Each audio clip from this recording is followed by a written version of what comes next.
श्री शिवाय नमस्तुभ्यम। दोस्तों, स्वागत है आपका अपने यूट्यूब चैनल प्रतिमास यूनिक डायरी में।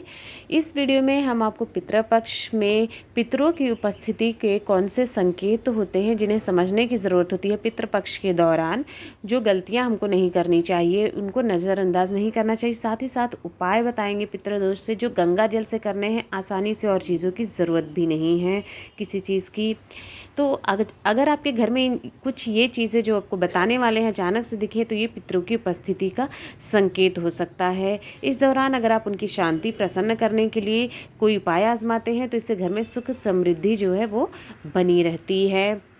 16 दिनों की जो अवधि होती है हिंदू चंद्र कैलेंडर के अनुसार, वो पितरों के सम्मान श्रद्धांजलि के देने के लिए समर्पित होती है। इन 16 दिनों में पूर्वज हमारे आसपास ही होते हैं, इस वजह से उनकी आत्मा की शांति के लिए उन्हें जल तर्पण किया जाता है। इस दौरान आपके पूर्वज किसी भी रूप में आपके आसपास आ सकते हैं, और अगर आप उनकी शांति के लिए सही उपाय नहीं करते हैं तो वो नाराज़ होकर वापस चले जाते हैं, जिससे आपके घर में पितृदोष हो सकता है और बनते काम भी बिगड़ते चले जाते हैं। इसलिए पितरों को प्रसन्न रखना चाहिए और उनको तृप्त करने के उपाय रखने चाहिए। इस पूरी अवधि में लोग घर में कई तरह के ज्योतिषीय उपाय का पालन करते हैं। पूर्वजों के निमित्त ब्राह्मणों को भोजन कराते हैं, जिससे पूर्वजों की कृपा बनी रहे। आइए जानते हैं घर में कौन सी ऐसी चीज़ें हैं जो आपके परिवार में पितरों की उपस्थिति दिखाते हैं। घर में पीपल के पौधे का निकलना। यदि आपके घर में अचानक से पीपल का पौधा निकल आए, ऐसा नहीं है कि पहले से था या अक्सर निकलता है, अचानक से निकल आए, तो ये आपके घर में पितरों की उपस्थिति की वजह हो सकता है। ऐसा संभव है कि आपके घर में पितृदोष है या फिर पितर आपसे नाराज़ हैं। ऐसे में पीपल के पौधे को घर से दूर करने की बजाय घर के पितृदोष से मुक्ति के उपाय आपको खोजने चाहिए। ऐसा मानते हैं कि पीपल का पौधा जो होता है पूर्वजों की उपस्थिति का संकेत होता है, इसलिए आपको पितृपक्ष में ऐसे उपाय करने चाहिए जिससे उनकी नाराज़गी दूर हो सके। घर में लाल चींटियों का आना पितरों की उपस्थिति का संकेत। पितृपक्ष के दौरान आपके घर में अचानक से लाल चींटियां दिखाई दे और आपको उनके आगमन का सही कारण पता ना चल पाता हो, तो आपके घर में पितरों की उपस्थिति का संकेत हो सकता है। ऐसे में ज़रूरी है आपके लिए कि सबसे पहले चींटियों के आने का कारण और स्रोत पता करें कि कहाँ से आ रही हैं, और उनके आसपास आटा डालें। इससे आपके पितरों को भी शांति मिलती है। अगर आप चींटियों को घर से बाहर निकालना चाहते हैं तो कोशिश करें कि उन्हें मारने की बजाय अन्य उपायों से किसी और तरीके से उन्हें घर से बाहर आप निकाल दें। हाँ, आटा डालना बिल्कुल भी ना भूलें। हरी भरी तुलसी का सूखना देता है पितरों की नाराज़गी का संकेत। अगर आपके घर में लगा हुआ हरा भरा तुलसी का पौधा अचानक से सूख जाए और आप उसका कारण भी न जान पाएँ, तो समझ जाएं कि आपके पितर आपके आसपास मौजूद हैं। ये उनकी उपस्थिति को दिखाता है। तुलसी का सूखना का एक आम घटना भी हो सकती है, लेकिन ये आपको घर में मौजूद पितरों की वजह से भी हो सकता है, तो इसको नज़रअंदाज बिल्कुल नहीं करना चाहिए। आपको किसी भी परिस्थिति में पितृपक्ष के सभी नियमों का पालन करना चाहिए, पितृदोष के उपाय खोजने चाहिए, और अपने पितरों के नाम से पितृपक्ष में 16 दिनों में भोजन खिलाएं और उन्हें जल अर्पित करना चाहिए, तर्पण करना चाहिए। पितृपक्ष में काले कुत्ते का आना। आपके घर में अचानक से काले कुत्ते का आगमन होना भी पितरों की उपस्थिति को दिखाता है। जैसे अक्सर आते रहते हैं, रोज़ का है तो कोई बात ही नहीं है, अलग बात है, लेकिन अचानक से आ जाएं, कभी नहीं आते हैं, तो ये होता है संकेत। यदि आप ऐसे संकेत आपके घर में दिखते हैं तो पितरों की वजह से हो सकते हैं। काले कुत्ते को पूर्वजों का संदेशवाहक माना जाता है, इसलिए यदि आपका इसका आगमन अचानक से हो जाए तो समझे कि पितर इसके माध्यम से आपको कोई अपना संदेश देना चाहते हैं। यह आपके पितरों के प्रसन्न होने की वजह से हो सकता है। इसका मतलब होता है आपके पितर आपसे प्रसन्न है, नाराज़ नहीं है। ये अच्छा संकेत माना जाता है। पितृपक्ष में कौवे का आगमन क्या संकेत देता है।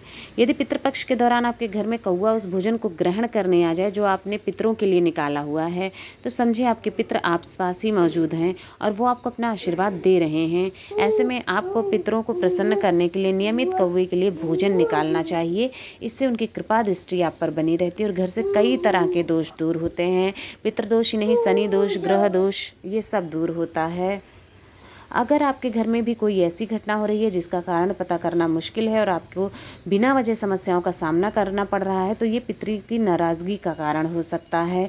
यहाँ बताए हुए कोई भी संकेत आपको मिले तो आप समझ जाइए आपके पितर आपके आसपास है और उस हिसाब से आपको उपाय करने शुरू कर देने चाहिए।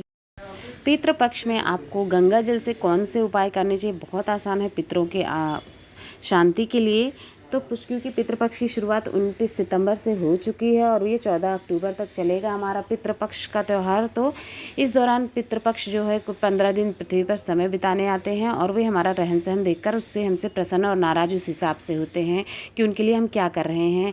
यह वह समय होता है जो अपने पूर्वजों का तर्पण, श्राद्ध और पिंडदान करने का मौका होता है। इस दिन पितरों की नाराज़गी दूर करने के लिए गंगा जल से कुछ उपाय करने हमको बहुत ज़रूरी होते हैं। आइए जानते हैं वो उपाय कौन से हैं। गंगा जल के ज्योतिषीय उपाय, पहला उपाय जो है वो है, गंगा नदी को सनातन धर्म में बहुत पवित्र नदी माना जाता है। इसको माँ की संज्ञा देते हुए पूजा आराधना की जाती है। पितृपक्ष के दौरान पितरों की नाराज़गी दूर करने के लिए, आशीर्वाद पाने के लिए उनको अर्पित किए जाने वाले जो भोजन होता है और जल होता है उसमें कुछ बूंदें गंगा जल की ज़रूर मिलाएं। इससे पितृदोष दूर होता है और घर में भी आपके सुख और शांति बनी रहती है। दूसरा जो है वो है, पितृपक्ष के 15 दिन नियमित रूप से आपको घर के चारों तरफ गंगा जल का छिड़काव करने से घर में सुख समृद्धि बनी रहती है और जीवन में हमेशा खुशहाली आती है। मान्यता है कि पितृपक्ष में हमारे पूर्वज घर के किसी भी स्थान पर मौजूद हो सकते हैं। यदि उनको गंगा जल का छिड़काव किया जाता है तो प्रसन्न होकर अपने वंशजों को आशीर्वाद देते हैं। गंगा जल पितरों का पहुँचाने का एक सरल माध्यम माना जाता है। 16 दिन के श्राद्ध के दौरान यदि आप पितरों का तर्पण करते हैं तो उसमें कुछ बूंदें गंगा जल की ज़रूर मिलाएं। इसमें कुछ काले तिल भी मिलाएं।